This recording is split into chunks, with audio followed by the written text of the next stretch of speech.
सिंदूरारुण विग्रहां त्रिनयनां माणिक्यमौलीस्फुरत्तारानायकशेखरां स्मितमुखीमापीनुवक्षोरुहां पाणिभ्यामलिपूर्णरत्नचषकं रक्तोत्पलं बिभ्रतीं सौम्यां रत्नघटस्थरक्तचरणां ध्यायेत्परामम्बिकाम् अरुणां करुणातरङ्गिताक्षीं धृतपाशाङ्कुशपुष्पबाणचापाम् अणिमादिभिरावृता मयूखैः अहमित्येव विभावये भवानीं ध्यायेत् पद्मासनस्थां विकसितवदनां पद्मपत्रायताक्षीं हेमाभामपीतवस्त्रां करकलितलसद्धेम पद्मां वराङ्गीं सर्वालङ्कारयुक्तां सततमभयदां भक्तनम्रां भवानीं श्रीविद्यां शान्तमूर्तिं सकलसुरनुतां सर्वसंपत्प्रदात्रीं नारायणी नमोस्तुते। ललिता सहस्रनाम सौभाग्य भास्कर भाष्य की श्रृंखला में हम ललिता सहस्रनाम की फलश्रुति के अंतर्गत प्रारंभिक 20.5 श्लोकों तक का भाष्य देख चुके थे, जिनमें यह बताया गया कि ललिता सहस्रनाम बहुत रहस्यतम स्तोत्र है, भगवती ललिता को प्रीति प्रदान करने वाला है, समस्त प्रकार के रोगों का शमन इससे हो जाता है, समस्त प्रकार की जो संपत्ति हैं उनको बढ़ाने वाला है, अल्पायु का निवारक है, काल मृत्यु का भी निवारण करने वाला है, ज्वर आदि जो व्याधि आदि हैं उनका शमन करने वाला है, जिनके पुत्र नहीं होते उनको पुत्र प्रदान करने वाला है, पुरुषार्थों को प्रदान करने वाला है, दीर्घायु को प्रदान करने वाला है। यह सारी बातें पहले के प्रकरण में कही गई। अब आगे के प्रकरण में काम्य प्रयोगों को बताया जाएगा, माने रोग आदि का शमन किस प्रकार से हो ललिता सहस्रनाम का प्रयोग करके उस विषय का विवेचन आगे किया जाएगा। तो भाष्यकार जी अग्रिम श्लोक की भूमिका के रूप में 2 पंक्ति कह रहे हैं। यता प्रबंधेन रहस्यमयत्वं ललिता प्रीतिकरत्वं चेति विशेषणद्वयं विविच्य इतोपि विस्तरेण तदेव विशेषणद्वयं विवेचयतु कामस्तयोः प्रथमस्य शरीरघटकेषु फलेषु रोगप्रशमनादेः प्रथमं निर्दिष्टत्वात् रोगशमनादि चतुष्टय फलकं काम्यं प्रयोगं प्रथमं आह द्वाभ्याम्। ये कह रहे हैं कि अब तक ललिता सहस्रनाम की रहस्यमयता को और भगवती ललिता को प्रीति देने वाले इसके विशेषण को बताया गया, और इसी के साथ साथ रोग प्रशमनम, सर्व संपत् प्रवर्धनम, सर्वाप मृत्यु प्रशमनम, काल मृत्यु निवारणम, सर्वज्वरार्ति शमनम, दीर्घायुष्य प्रदायकम, पुत्रम प्रथम अपुत्राणाम पुरुषार्थ प्रदायकम, बोले इस प्रकार से विभिन्न भिन्न विशेषणों को और इसके पढ़ने के फल को बता दिया गया है। अब इन्हीं फलों को प्राप्त करने के लिए काम्य प्रयोगों को कहा जाएगा, और आगे के अब जो 2 श्लोक हैं उनके माध्यम से विशेष रूप से काम्य प्रयोग की यहाँ पर चर्चा की जाएगी, ऐसा भाष्यकार जी कह रहे हैं। तो अब अगला श्लोक देखते हैं। दोनों हो जाएंगे तो अच्छा है, अधिक हो जाएंगे तो भी अच्छा है, जितने श्लोक हो जाएंगे धारा में उतने कर लेंगे। तो अब आगे का श्लोक है। पौर्णमास्याम चंद्रबिंबे ध्यात्वा श्री ललितांबिकां पंचोपचारैः संपूज्य पठिन नाम सहस्रकम।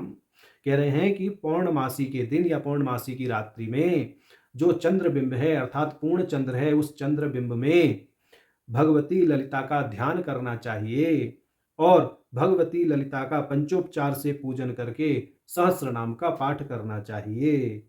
क्या होता है ऐसा करने से, उसको अगले श्लोक में कह रहे हैं। सर्वे रोगाः प्रणश्यन्ति दीर्घायुष्यं च विन्दति अयम आयुष्करो नाम प्रयोगः कल्पनोदितः। बोले इस सहस्र नाम का इस प्रकार से पाठ करने से, अर्थात चंद्रमंडल में भगवती का ध्यान करके पंचोपचार से पूजन करके जो इस सहस्र नाम का पाठ करता है उसको समस्त रोगों से छुटकारा मिल जाता है, दीर्घायु की प्राप्ति होती है, उसकी जो आयु है वह बढ़ जाती है। यह आयुष्कर प्रयोग कहा जाता है और परशुराम आदि ऋषियों ने इस प्रयोग का कल्प ग्रंथों में उल्लेख किया है। ऐसा यह कहा ना, सर्वे रोगाः प्रणश्यन्ति दीर्घायुष्यं च विन्दति अयम आयुष्करो नाम प्रयोगः कल्पनोदितः, ऐसा करके यहाँ स्पष्ट कर दिया। अब भाष्यकार जी ने इन श्लोकों का जो भाष्य किया है उसका भाव यहाँ देख लेते हैं, दोनों श्लोकों का एक साथ भाव देख लेते हैं। भाष्यकार जी कह रहे हैं पौर्णमासी शब्द शुक्ल पक्ष से चरम रात्रि पर। जो पौर्णमासी शब्द है वह शुक्ल पक्ष की चरम रात्रि का द्योतक है, इसलिए शुक्ल पक्ष की चरम रात्रि का ग्रहण यहाँ करना चाहिए। और आगे कह रहे हैं तेन अस्मिन् प्रयोगे रात्रि व्यापनी तिथिर ग्राह्या इति सिद्ध्यति। बोले इसका अर्थ यह है कि इस प्रयोग में रात्रि व्यापनी पूर्णिमा तिथि का ग्रहण करना चाहिए। यद्यपि होता क्या है कि जो सूर्योदय कालीन तिथि होती है हम प्राय उसका ग्रहण करते हैं, उन तिथियों का ग्रहण नित्य के अर्चन और पूजन में कर लेना चाहिए। इस विषय को भाष्यकार जी ने आगे स्पष्ट किया ही है, परंतु जब प्रयोग की बात है तो उसके विषय में भाष्यकार जी कह रहे हैं कर्मणो यस्य सह कालः तत्काल व्यापनी तिथिरिति, कि जिस कर्म का जो काल निर्धारित होता है उस काल में प्रभावी होने वाली तिथि को ही माना जाता है। माने जिस कर्म को करने के लिए जिस तिथि के प्रभाव को माना गया है तो उस तिथि को ही ग्रहण करना चाहिए। अब मान लीजिए सूर्य उदय के समय सुबह तो पूर्णिमा थी, रात्रि आते आते वह पूर्णिमा रही नहीं, तो वह तो वस्तुतः कला का क्षय माना ही जाएगा, पूर्ण कला तो वो रहेगी नहीं, तो उस दृष्टि से प्रयोग की सिद्धि नहीं होगी। इसलिए जैसा भाष्यकार जी ने उद्धृत किया है अपने भाष्य में, कर्मणो यस्य यह कालस तत्काल व्यापनी तिथि, तो जो कर्म जब करना है उसको आप तब ही करें, आगे पीछे ना करें। माने यहाँ पूर्णिमा की आवश्यकता है, पूर्ण चंद्र की आवश्यकता है, तो जिस काल में पूर्ण चंद्र हो उस काल का ग्रहण कर लें। जहां तक तिथि के ग्रहण की बात है तो उसके विषय में कहते हैं याम तिथि समनुप्राप्य उदयम याति भास्कर सा तिथि सकला गेया स्नान दान व्रत आदिशु, कि जिस तिथि को सूर्य उदय होता है वही तिथि स्नान दान व्रत आदि धार्मिक कार्यों में मान्य होती है। यद्यपि जो तांत्रिक लोग हैं वह भी क्या करते हैं, नित्या देवियों के पूजन अर्चन में जो उदया तिथि होती है उसका ही ग्रहण करते हैं। ऐसा भाष्यकार जी ने स्पष्ट भी किया है, तिथि रौदय की ग्राह्या तिथि नित्या अर्चनादिशु, ऐसा वचन भी है कि तांत्रिकों के द्वारा भगवती की जो नित्याएं हैं उनके पूजन अर्चन में औद की तिथि अर्थात जो उदय काल की तिथि होती है वही ग्रहण की जाती है। परंतु काम्य प्रयोग में जो तिथि का वर्णन किया गया है उस काम्य प्रयोग की दृष्टि से विशेष रूप से कि जो तिथि बताई गई जब लग गई तभी उसका उपयोग कर लो। वहां सूर्य उदय और सूर्यास्त की बात नहीं है, यहाँ रात्रि व्यापनी तिथि की बात है। जिस रात्रि में पूर्णिमा व्याप्त है उस ही पूर्णिमा का ग्रहण किया जाएगा। बाकी सारी चीजें अपनी जगह ठीक है, जो सूर्य उदय कालीन तिथि है उसका महत्व अपनी जगह ठीक है, वह तो हम भी जो है चित्रा आदि कामेश्वरी आदि जो नित्याएं हैं उनके पूजन अर्चन में उस सूर्य उदय काल में जो तिथि होती है उसी का ग्रहण करके कर लेते हैं। परंतु यहाँ पूर्ण बिंब की बात है तो पूर्ण बिंब तो पूर्णिमा की चरम रात्रि, ऐसा करके प्रथम पंक्ति ही बोल दी इसके भाष्य की, तो बोले कि प्रयोग में बिल्कुल भी हेर फेर नहीं चलेगी। प्रयोग में तिथि का अर्थ है जिस समय तिथि लग गई उसी समय तिथि का ग्रहण किया जाना चाहिए, अन्यथा प्रयोग भंग होने की संभावना होती है। ऐसा भाष्यकार जी ने पूरा व्याख्यान कर दिया है। अब आगे भाष्यकार जी जो पूर्ण चंद्र है उसकी महत्ता को बताते हुए कह रहे हैं कि जो चंद्रबिंब है उस चंद्रबिंब में सदा नामक एक कला होती है, वह पूर्ण कला है। ठीक, माने अन्य जो कलाएं हैं, जो शुक्ल पक्ष कृष्ण पक्ष की घटती बढ़ती कलाएं हैं वह तो 15 नित्याओं से संबंधित हैं, परंतु जो पूर्ण चंद्र है उसकी सदा नामक कला होती है, वह साक्षात भगवती का ही स्वरूप है। तो भाष्यकार जी कह रहे हैं चंद्रबिंबे चंद्रस्य पूर्ण मंडले, यहाँ चंद्रबिंब का अर्थ है चंद्र का पूर्ण मंडल, अर्थात जिसमें लेश मात्र भी क्षय ना हो, पूर्ण हो, उसी को यहां ग्रहण किया गया है। तत्र ही, और उस पूर्ण मंडल में यानी पूर्ण चंद्र में सदा आख्या एका कला सदा तनी त्रिपुरा सुंदरी रूपा, कि उस चंद्र मंडल में सदा नामक कला सदैव विद्यमान रहती है जो साक्षात त्रिपुर सुंदरी का ही स्वरूप है। अन्य पंचदश कला वृद्धि ह्रास भागिन्या, इसके अतिरिक्त जो 15 कलाएं हैं वह तो वृद्धि ह्रास से प्रभावित होती रहती हैं। ताश्च कामेश्वर्य आदि चित्रांत तिथि नित्या पंचदश स्वरूपा, और ये कलाएं कामेश्वरी से लेकर चित्रा तक नित्याओं से संबंधित होती हैं और 15 तिथियों का ही यह स्वरूप है, ऐसा समझना चाहिए। अब आगे कह रहे हैं अतस्तासाम परिपूर्तौ षोडश नित्याभिः तत्किरण देवताभिः अणिमा आदिभिश्च योगात चंद्रमंडलम प्रत्यक्ष श्री चक्रात्मकम संपद्यते।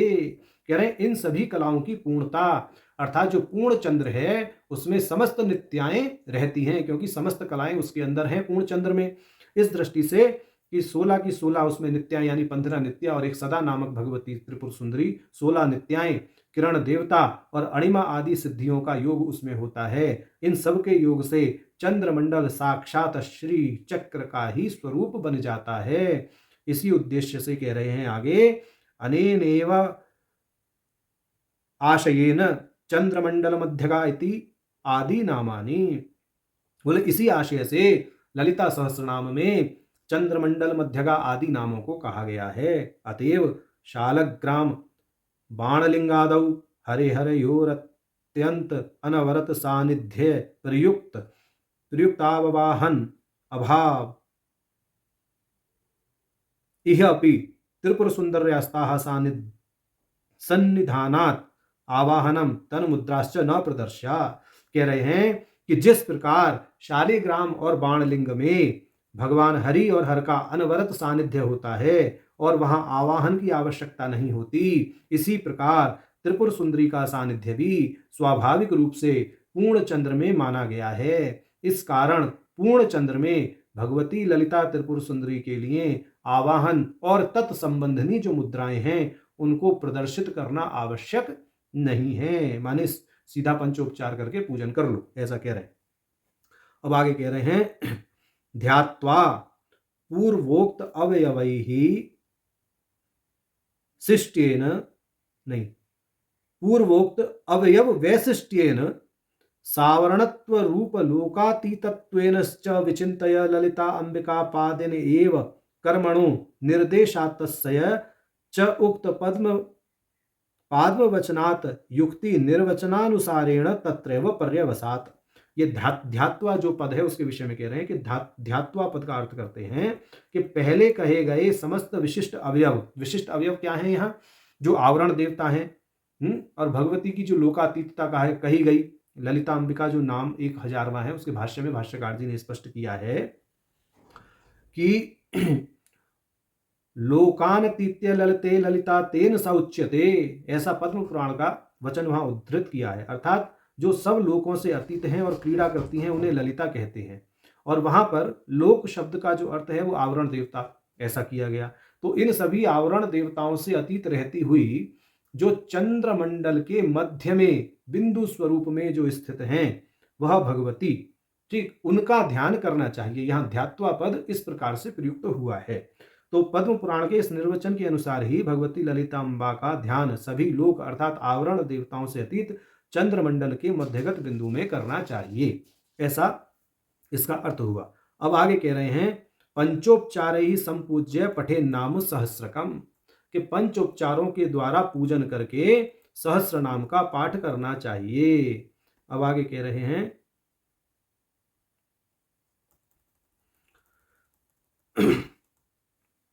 पंच संख्य ही उपचार ही गंध पुष्प धूप दीप नैवेद्य ही संपूज्य तद्योहम सोसहु योसहु सोहम तत्त्वमेव त्वमेव तत् इत्यादि श्रुतिरुक्त रीत्या परस्पर प्रतियोगिकत्व रूप सम्यक्यत्वेन स्वात्म देवतयोः ऐक्यम विभाव्य।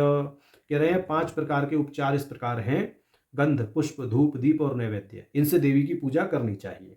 ठीक, अब यहाँ संपूज्य का जो अर्थ किया है वो इस प्रकार किया है। संपूज्य पद का अर्थ है कि तदोद्यम सोसौ योसौ सोहम तत्त्वमेव त्वमेव तत्, ये कह रहे हैं कि मैं ही आप हूँ आप ही मैं हैं, हम दोनों में कोई भेद नहीं है। इस दृष्टि से भावना करके, माने यह जो श्रुति में प्रतिपादित रीति है, यह श्रुति वचन है, इस श्रुति के अनुरूप या इस श्रुति के माध्यम से यह विचार किया जाता है कि आत्मा और देवता के बीच में परस्पर समानता है, दोनों का स्वरूप एक ही है और उनके बीच में कोई भेद नहीं है। ठीक, यह पूजा करने का बहुत महत्वपूर्ण सिद्धांत है, यह समझना चाहिए। अब इस महत्व को इस प्रकार आगे बता रहे हैं, पद्म पुराण का यहाँ पर प्रमाण दे रहे हैं भाष्यकार जी, कह रहे हैं अश्वमेध सहस्राणि वाजपेय शतानि च ललिता पूजनस्येते लक्षांशेनापि नो समाः स दाता स मुनिर्यष्टा स तपस्वी स तीर्थगाः यह सदा पूजयेत् देवी गंध पुष्पानुलेपनैः। ये कह रहे हैं कि पद्म पुराण में इस प्रकार बताया गया है, अश्वमेघ के हजारों यज्ञ और वाजपेय के सैकड़ों यज्ञ भी ललिता देवी की पूजा के 1,00,000वें हिस्से के बराबर नहीं है। जो व्यक्ति सदैव गंध पुष्प और लेप आदि से देवी की पूजा करता है वह दानी है, वह मुनि है, वह यज्ञ करता है, वही तपस्वी है और वही समस्त तीर्थों को करने वाला कहा गया है। तो पद्म पुराण के इस विशिष्ट वाक्य के अंतर्गत जो है पूजा के महान फल को बताया गया है। कह रहे इति पद्म पुराणीय विधि वाक्य पूजाया फल संयोग दर्शनात्, ऐसा वहां बताया गया है। अब आगे कह रहे हैं उपचाराणाम तु फलवद अफल न्यायेन तदंगत्वम, कि पूजा के इन उपचारों अर्थात गंध पुष्प आदि जो हैं इनको फलवत अफल न्याय के अनुसार पूजा का अभिन्न अंग माना गया है।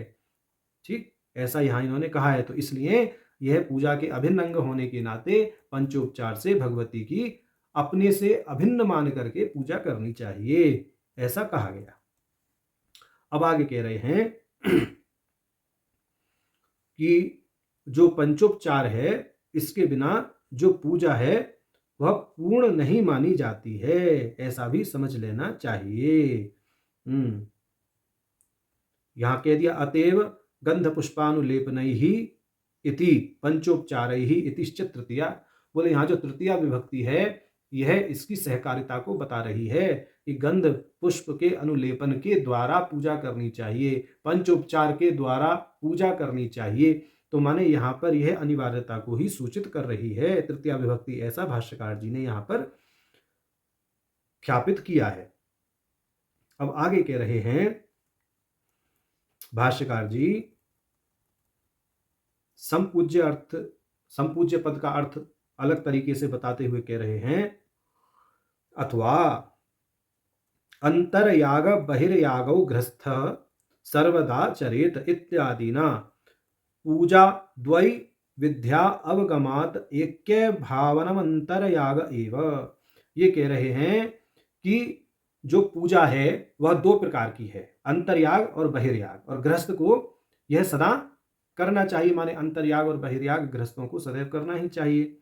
और जो अंतर्याग है उसके विषय में कह रहे हैं देवी के साथ स्वात्मा के ऐक्य की भावना अंतर्याग कहलाता है। बाह्य पूजा तो गंध पुष्पादि नाम निवेदनात्मको मानसः संकल्प एव, और जो बहिर्याग है वह तो पुष्प गंध आदि का निवेदनात्मक मानस संकल्प ही है। तेषु गंधादेः करणत्वाद अंगत्वम। ये कह रहे हैं कि इसमें यानी जो बहिर्याग है इसमें गंध आदि की करणता होने के नाते उसकी अंग रूपता है। अब आगे कहेंगे गंधादीनि निवेदयनित्यादौ सक्तु न्यायेन विनियोग भंगः। गंधादीनि निवेदयेत, ऐसे वचन में गंधादि के उपयोग का उल्लेख सक्तु न्याय अर्थात विशेष उपयोग के लिए निर्देश की दृष्टि से किया गया है। अब आगे कह रहे हैं यंत्रादिषु गंधादि प्रक्षेपा उपचार पदवाच्याः निवेदनानमंगम, कि जो यंत्र है उस यंत्र पर गंध आदि को अर्पित करना उपचार के रूप में अर्थात निवेदन करने का ही अंग है। तो ऐसा यहाँ पर भाष्यकार जी ने पंचोपचार के विषय में और संपूज्य पद के विषय में बताया है। अब आगे कह रहे हैं कि जो ये उपचार आदि करे जाते हैं इनमें किस प्रकार से और किस मंत्र का आलंबन लेकर के करना चाहिए, तो इस विषय में कह रहे हैं भाष्यकार जी काम्य नैमित्तिकादि पूजांतरेषु तदेव धर्मातिदेशः इयं तु अपूर्वै पूजा प्रलिप्तोपकारणानां पंचोपचाराणां प्राकृतंगानां पुनः श्रवणेन गृहमेधिय न्यायेन चोदकलोपात् एषूपचारेषु करणमंत्रस्तु श्री ललिता अंबिकायै नमः इत्येव रूपम। ये कह रहे हैं सभी प्रकार की पूजाओं में जो नित्य पूजा है अर्थात नियत क्रम से जो पूजा की जाती है उसी को प्राथमिकता दी जाती है। कामना विशेष से जो काम्य प्रयोग या निमित्त विशेष से जो नैमित्तिक पूजा करी जाती हैं उनमें भी यही क्रम या यही नियम लागू होता है, अर्थात पंचोपचार तो सब में करना ही है। यह एक अपूर्व पूजा होती है, माने पंचोपचार जो है अद्वितीय पूजा है। 5 उपचार जो मूलभूत अंग माने गए हैं उनका पुनः श्रवण गृह मेधीय न्याय अर्थात भौतिक समृद्धि के लिए कल्याणकारी कार्य करने के अर्थ में किया जाता है। इन उपचारों में प्रयुक्त होने वाला जो मंत्र है वह तो श्री ललिता अंबिकायै नमः इस रूप वाला ही है, अर्थात जब हम पंचोपचार करें तो लम इत्यादि पूजन जो करते हैं श्री ललितांबिकायै नमः लम पृथ्व्यात्मकं गंधम परिकल्पयामि, श्री ललितांबिकायै नमः हम आकाशात्मकं पुष्पम परिकल्पयामि, इस दृष्टि से यह पंचोपचार या मानसिक उपचार या लम इत्यादि पूजन करना चाहिए, ऐसा भाष्यकार जी ने स्पष्ट कर दिया है। और मंत्र क्या रहेगा, भगवती का नाम मंत्र ही इसमें रहेगा। आप भाव विशेष के आधार पर या गुरु आज्ञा के आधार पर आगे इसमें कोई व्याहृति लगाना चाहें तो लगा भी सकते हैं, उससे भी कोई दोष नहीं होता है। तो इस प्रकार से भाष्यकार जी ने यहाँ स्पष्ट किया है। अंत में भाष्यकार जी कह रहे हैं कि यहाँ पर जो श्लोक में यह स्पष्ट कहा गया है कि ध्यात्वा श्री ललितांबिकाम, की भगवती का ध्यान करते हुए ही जो है पंचोपचार ही संपूज्य पठिन नाम सहस्रकम, तो भगवती का ध्यान करते हुए इस ललिता सहस्र नाम का पाठ करना चाहिए। इस विषय में कह रहे हैं अत्रश्च ध्यात्वा इति पदस्सय पुनरन्वन्यात्तः तत्र त्वात्त प्रत्ययस्य मुखं व्यादाय स्वपीति इति इत्यादविव समान कालिकत्वार्थकतया शत्रान्ते पर्यवसानात् पठेत इति संप्रदायः।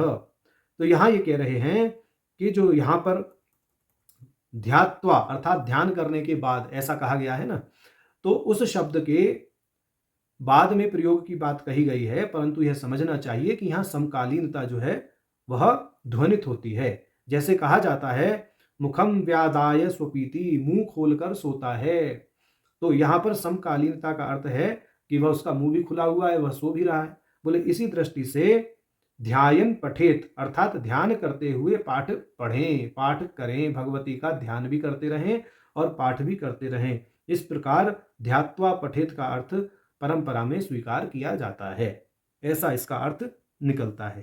ठीक, हमारे पाठ में थोड़ी मिसप्रिंटिंग है इस पृष्ठ पर, तो हमें पढ़ने में थोड़ा कष्ट हो रहा है। अब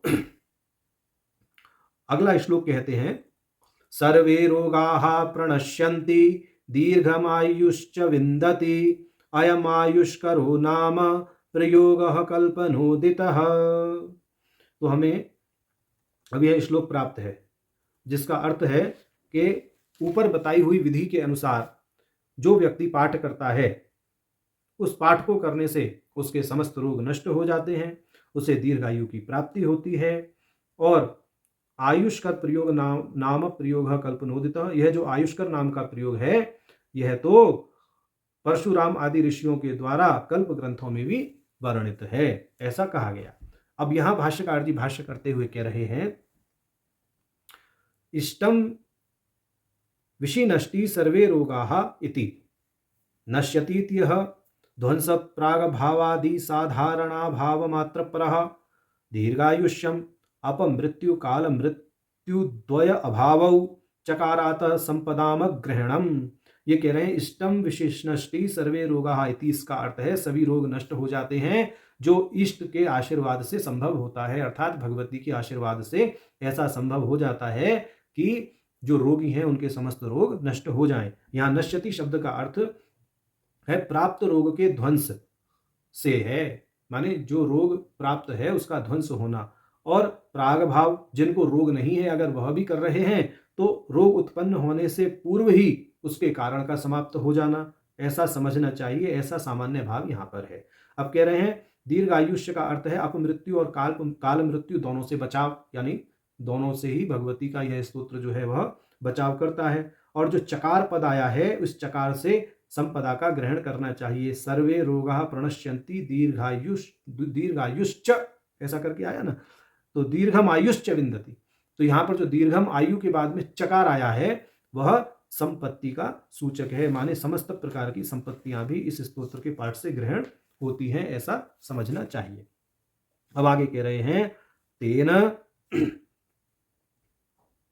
रोग सामान्य भाव विशिष्ट संपन्न चिरतर जीवित्वम भाव्यम सिद्ध्यति।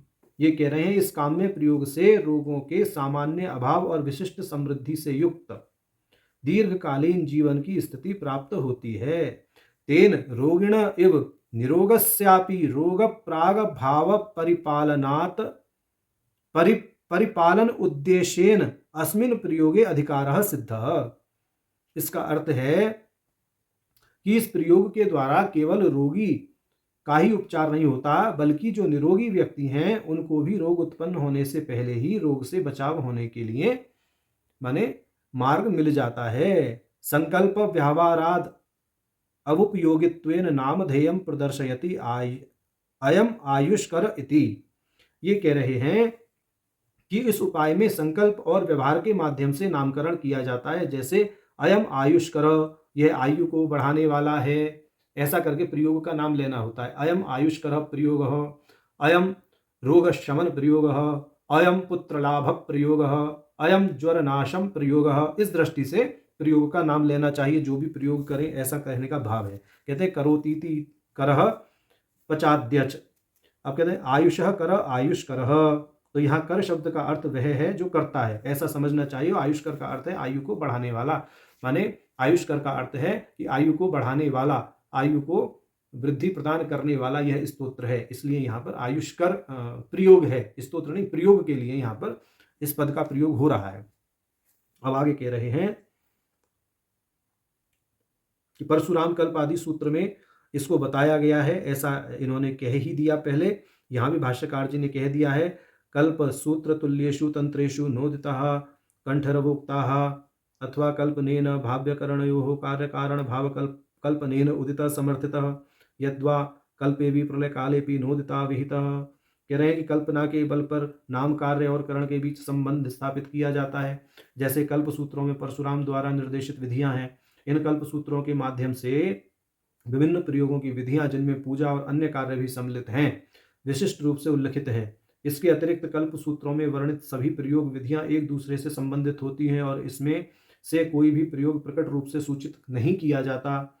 यह प्रयोग प्रलय के समय भी उपयोगी रहता है। प्रलय से बाधित न होते हुए जिन पूर्वकालिक साधकों द्वारा, अर्थात जो भविष्य में संघात मरण यानी सभी का एक साथ जो लय होता है, उसकी निश्चितता होने पर भी दीर्घायु की कामना करते थे, जिनके द्वारा ऐसा प्रयोग किया गया, तो यह प्रयोग प्रलय काल में भी उन साधकों की रक्षा करता है, ऐसा अर्थ है। माने प्रलय काल में भी यह रक्षा करता है, ऐसा अर्थ कल्पनोदितः पद का कर दिया है। माने कल्प ग्रंथों में तो कहा ही गया है, अपितु प्रलय काल में भी यह रक्षा करता है, ऐसा अर्थ भी कल्पनोदिता का यहाँ इन्होंने कर दिया है। तो ये कहते हैं यद्वा कल्पे भी प्रलय काले भी न उदिता विहिता, ऐसा करके अर्थ कर दिया।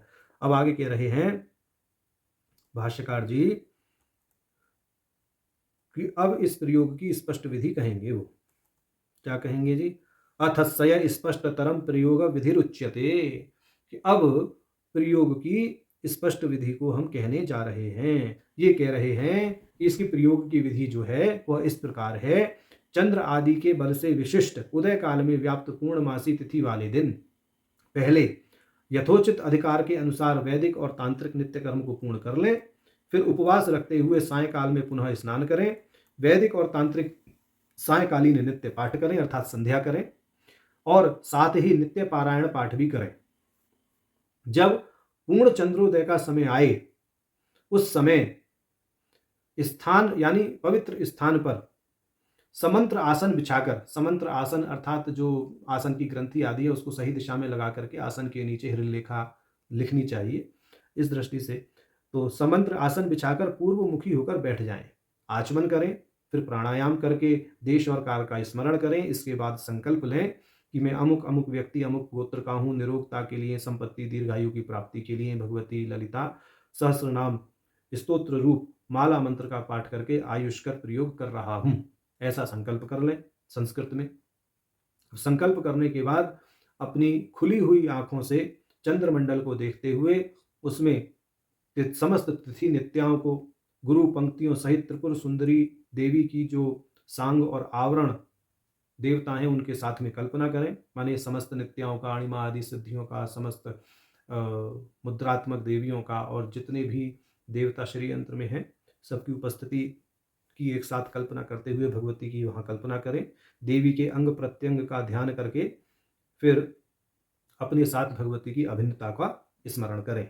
फिर श्री ललिता अंबिकायै नमः गंधम परिकल्पयामि, इस प्रकार से जो है पंचोपचार करें और तांबूल भी परंपरा के अनुसार अर्पित करें, क्योंकि भिन्न भिन्न संप्रदाय में तांबूल अर्पित करने की परंपरा मानसोपचार में देखी जाती है। तो जैसे आपके गुरु बोले वैसा करें।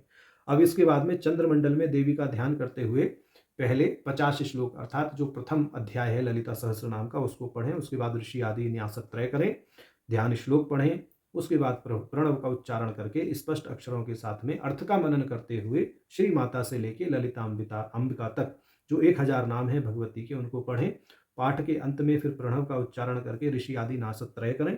उसके बाद में उत्तर भाग का भी पाठ कर लें और गुह्याति गुह्य गोप्त्री तुम इस मंत्र से भगवती के बाएं हाथ में जो आपने जप या पाठ किया है उसको अर्पित करके अपने आत्म रूप में परिणत करें, माने जो भगवती है उनको अपने आत्म स्वरूपता में परिणत कर लें। इसके बाद चंद्रमंडल से दृष्टि हटाकर आचमन करें। उठ करके जो भी सामयिक जन है, माने उस समय पूजा के काल में जो आपके समक्ष लोग उपस्थित हैं, प्राय वह लोग दीक्षित ही होते हैं, उन लोगों को ही बुलाया जाता है। तो अगर वह लोग वहाँ पर उपस्थित हैं तो उन सभी को भेंट आदि दे करके संतुष्ट करें और उनका इस प्रकार आशीर्वाद लें, माने वो इस प्रकार बोलें कि यह जो आयुष का प्रयोग है वह पूर्ण हो, इससे माँ त्रिपुर सुंदरी प्रसन्न हो और तुम्हें उनकी कृपा प्राप्त हो और आपका कार्य सिद्ध हो। ठीक है, ऐसा आशीष प्राप्त करके स्वयं भी भोजन ग्रहण करें। और नित्य कर्म करने वालों को यहाँ बोला है विशेष रूप से, जो लोग नित्य कर्म करते हैं उनको ही नैमित्तिक कर्म करने में अधिकार होता है। माने यदि आप नित्य ललिता त्रिपुर सुंदरी के सहस्रनाम का पाठ करते हैं तब ही आपको नैमित्तिक कर्म करने में अधिकार है, अर्थात काम में प्रयोग करने में अधिकार है। और नित्य नैमित्तिक जो करते हैं वही काम में प्रयोग कर लेते हैं, क्योंकि नैमित्तिक का अर्थ काम में प्रयोग नहीं है। काम में प्रयोग तो नित्य और नैमित्तिक से अलग ही है। नित्य कर्म तो वही है जो हमें रोज करना ही है, जिसका शास्त्र विधान करता है, वह नित्य कर्म हो गया। नैमित्तिक कर्म है जो किसी प्रयोजन वशात किए जाते हैं, किसी पर्व आदि पर जो कार्य किए जाते हैं वो नैमित्तिक हो गए। परंतु काम में प्रयोग तो अपनी विशेष कामनाओं की पूर्ति के लिए किए जाते हैं। तो जो काम में प्रयोग है उनको करने में उन्हीं लोगों का अधिकार होता है जो नित्य कर्म और नैमित्तिक कर्म पूरे विधि विधान से करते हैं। ऐसा नहीं है कि आज हमारी कामना हो गई, हमें यह कार्य करना है, तो खोली किताब और निकाला मंत्र या इंटरनेट से कोई मंत्र लिया, पढ़ने बैठ गए और काम में प्रयोग करने बैठ गए। ऐसे नहीं है। काम में प्रयोग करने की विधि यही है, पहले गुरु से विधिवत मंत्र ग्रहण किया जाए, उसका पुरुषचरण किया जाए, उसको अपने नित्य कर्म में सम्मिलित कर लिया जाए और उसके बल पर जो नैमित्तिक कृत्य होते हैं उनको भी किया जाए। उसके बाद में काम में प्रयोग करने में अधिकार प्राप्त होता है। ऐसा स्पष्ट भाष्यकार जी ने भाष्य में स्पष्ट कर ही दिया है। भाष्यकार जी ने स्पष्ट रूप से बोला है, नित्य कर्माणि कुर्वतामेव नैमित्तिकेषु अधिकारः उभयानि कुर्वतामेवेदृशेषु काम्येषु अधिकार इति तु तंत्रांतर सिद्ध्यर्थो न विस्मर्तव्यम। इन्होंने स्पष्ट कह दिया कि जो नित्य कर्म करते हैं उनको नैमित्तिक कर्म करने में अधिकार होता है। जो नित्य और नैमित्तिक दोनों कर्म करते हैं उनका अधिकार काम्य कर्म करने में होता है, ऐसा नहीं भूलना चाहिए। अर्थात समस्त जो तंत्र और तंत्रांतर हैं उनमें ऐसा उल्लिखित है। और कह रहे अस्य कर्मण आवृत्तिरपि क्रियमाणा न दूषयति इति तूक्तम प्राक। ये कह रहे हैं कि ये जो माने प्रयोग है, अगर इसकी आवृत्ति कर भी ली जाए तो उसमें कोई दोष नहीं होता है, तो ऐसा बताया गया यहाँ। तो आज हमने ये जो माने प्रयोग है कैसे होता है उसको देख लिया। माने ये जो सर्व रोग को विनिष्ट करने वाला प्रयोग, जो आयुष प्रदान करने वाला प्रयोग है, वह कैसे होता है उसका यहाँ भाष्यकार जी ने जो सुंदर वर्णन किया है उसको हमने आज देखा। ठीक, बाकी ज्वर आदि का उपशमन कैसे होता है उसके विषय में आगे के क्रम में देखेंगे, वहाँ भी प्रयोग की बात की जाएगी। अब लगभग विधि तो यही रहेगी, ठीक, क्योंकि यह जो प्रयोग हो रहे हैं यह तो सारे के सारे प्रयोग अभी पूर्ण बिंब में भगवती का दर्शन करते हुए ही हो रहे हैं। ठीक, तो ऐसा समझना चाहिए। तो अब आगे देखेंगे इस क्रम को, आज इतना ही रहने देते हैं। नारायण।